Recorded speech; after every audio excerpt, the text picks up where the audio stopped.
Chapter 11. And it came to pass after the year was expired, at the time when kings go forth to battle, that David sent Joab and his servants with him and all Israel.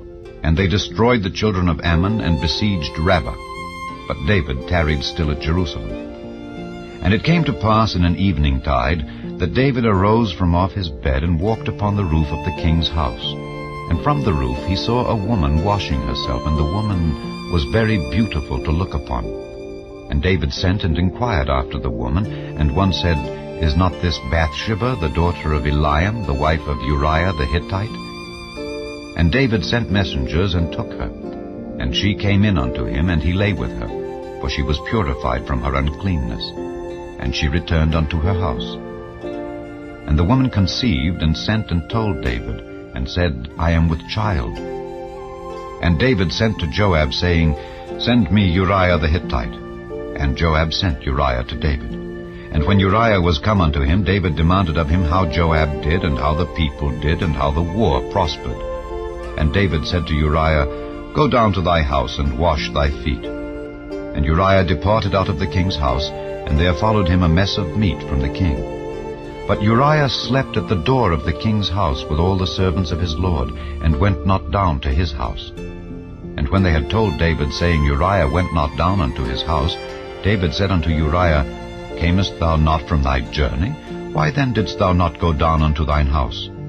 And Uriah said unto David, The ark and Israel and Judah abide in tents, and my lord Joab and the servants of my lord are encamped in the open fields. Shall I then go into mine house to eat and to drink and to lie with my wife?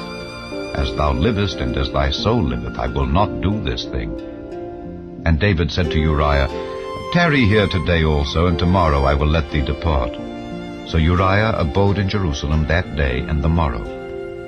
And when David had called him, he did eat and drink before him, and he made him drunk. And at even he went out to lie on his bed with the servants of his lord, but went not down to his house. And it came to pass in the morning that David wrote a letter to Joab, and sent it by the hand of Uriah. And he wrote in the letter, saying, Set ye Uriah in the forefront of the hottest battle, and retire ye from him, that he may be smitten and die. And it came to pass, when Joab observed the city, that he assigned Uriah unto a place where he knew that valiant men were. And the men of the city went out and fought with Joab, and there fell some of the people of the servants of David. And Uriah the Hittite died also. Then Joab sent and told David all the things concerning the war, and charged the messenger, saying, When thou hast made an end of telling the matters of the war unto the king, and if so be that the king's wrath arise, and he say unto thee, Wherefore approached ye so nigh unto the city when ye did fight? Knew ye not that they would shoot from the wall? Who smote Abimelech the son of Jerubbesheth? Did not a woman cast a piece of a millstone upon him from the wall, that he died in Thebez?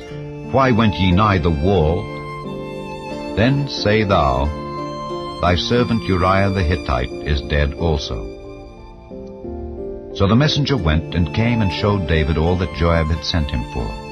And the messenger said unto David, Surely the men prevailed against us, and came out unto us into the field, and we were upon them even unto the entering of the gate, and the shooters shot from off the wall upon thy servants, and some of the king's servants be dead, and thy servant Uriah the Hittite is dead also. Then David said unto the messenger, Thus shalt thou say unto Joab, Let not this thing displease thee, for the sword devoureth one as well as another. Make thy battle more strong against the city, and overthrow it, and encourage thou him. And when the wife of Uriah heard that Uriah her husband was dead, she mourned for her husband. And when the mourning was past, David sent and fetched her to his house, and she became his wife, and bare him a son. But the thing that David had done displeased the Lord.